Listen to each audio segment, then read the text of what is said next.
భోగాపురంలోని అల్లూరి సీతారామరాజు అంతర్జాతీయ విమానాశ్రయం ప్రధాని నరేంద్ర మోదీ చేతుల మీదుగా ప్రారంభమైంది. ప్రధాని నరేంద్ర మోదీ ఘనంగా ప్రారంభించారు, జాతికి అంకితం చేశారు.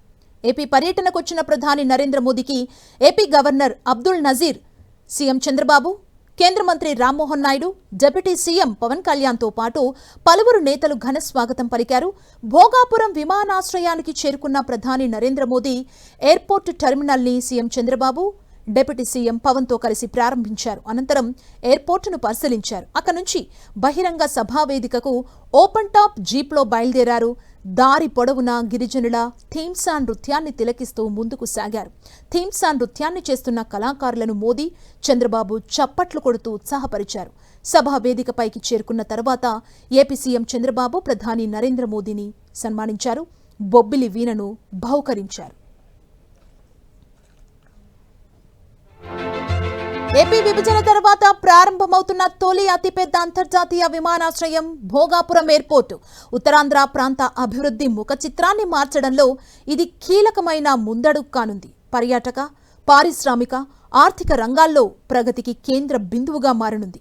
అంతర్జాతీయ ప్రమాణాలు, అత్యాధునిక సాంకేతికత, అత్యుత్తమ స్థాయి మౌలిక వసతులతో ఈ విమానాశ్రయాన్ని నిర్మించారు. ప్రధానమంత్రి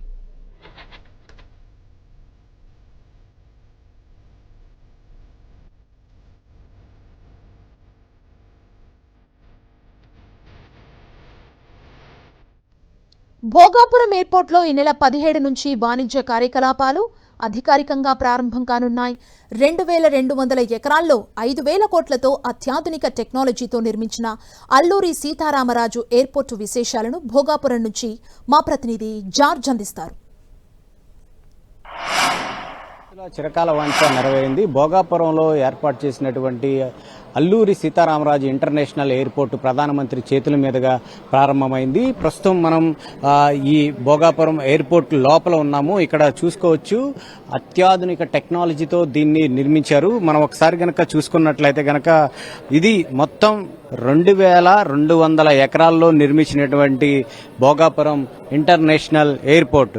ఇక్కడ దీని యొక్క స్వరూపం మొత్తాన్ని మనం చూసుకోవచ్చు. చుట్టూ కూడా అంత పచ్చదనంతో అలాగే నీటి వనరులతో నిండిపోయి ఉన్న ఈ భోగాపురం ఎయిర్పోర్ట్లో ఇటు కొండలు సముద్రం మధ్య దీన్ని అయితే నిర్మించడం జరిగింది. మనం చూసుకోవచ్చు, అత్యాధునిక టెక్నాలజీతో దీన్ని నిర్మించారు. అంతేకాకుండా 3.8 కిలోమీటర్లో ఉండే అత్యధిక అంటే భారతదేశంలో ఉన్నటువంటి రన్వేల్లో ఇది ఒక అత్యధిక పెద్ద రన్వేగా మనం చెప్పుకోవచ్చు. ముఖ్యంగా చూసుకున్నట్లయితే కనుక ఎట్ అ టైం ఇది మనం ఒకసారి చూసుకున్నట్లయితే కనుక టెర్మినల్ యొక్క స్వరూపం సేమ్ ఇది ఒక చేప ఆకారంలో, ఎగిరే చేప ఆకారంలో దీన్ని నిర్మించారు.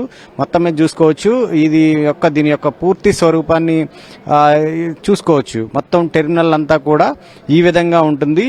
ఆ తరువాత చూసుకున్నట్లయితే కనుక ఇక్కడ చుట్టుపక్కల కూడా అక్కడ ఉండే ఏదైతే యాక్సిస్ రోడ్లు అయితేనేమి కానీ, హోటల్స్ అయితేనేమి కానీ, ఆ టెర్మినల్ చుట్టుపక్కల ఏమేమి వస్తాయి అనే దాని మీద కూడా ఈ నమూనాలో అయితే మనం స్పష్టంగా చూసుకోవచ్చు. ముఖ్యంగా ఇక్కడ చెప్పుకోదగ్గ విషయం ఏంటంటే చూసుకున్నట్లయితే కనుక రన్వే.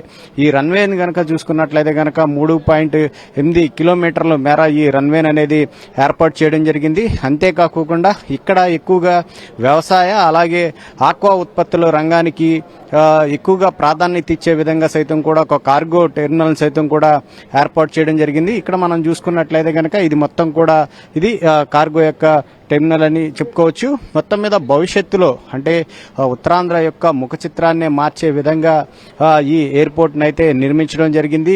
ఇక అధికారికంగా అయితే ఇప్పటికే ఏదైతే డిఫెన్స్ ఆధీనంలో నడుస్తున్నటువంటి ఇప్పటి వరకు విశాఖపట్నం ఎయిర్పోర్ట్ ఏదైతే ఉందో VTZ అది సైతం కూడా ఇక్కడికి ట్రాన్స్ఫర్ అయిపోయింది. ఈ నేపథ్యంలో 17వ తేదీ నుంచి ఇక్కడ నుంచే అంటే భోగాపురంలో ఉన్నటువంటి అల్లూరి సీతారామరాజు సంబంధించిన ఇంటర్నేషనల్ ఎయిర్పోర్ట్ నుంచే అధికారికంగా వాణిజ్య కార్యకలాపాలు అయితే కొనసాగనున్నాయి. ప్రధానమంత్రి నరేంద్ర మోడీ చేతుల మీదుగా ప్రారంభించబడిన ఈ అల్లూరి సీతారామరాజు ఎయిర్పోర్ట్ మాత్రం ప్రతి ఒక్కరిని ఆకర్షిస్తూ ఉంది. అంతేకాకుండా ఈ ఉత్తరాంధ్ర సంస్కృతి సాంప్రదాయాలను ఉట్టిపడే విధంగా అవి స్వాగతం పలికే విధంగా ఏర్పాటు చేసినటువంటి ఏటికొప్ప బొమ్మలైతేనేమి కానీ ఆంధ్రప్రదేశ్కి సంబంధించి చూసుకున్నట్లయితే కనుక కళలు సంస్కృతులు ఏవైతే ఉన్నాయో అవన్నీ కూడా దర్శనమిస్తూ ఉన్నాయి. అంతేకాకుండా దేవాలయాల నమూనాలు అయితే కానీ ప్రత్యేక ఆకర్షణగా అయితే ఇక్కడ నిలుస్తూ ఉన్నాయి.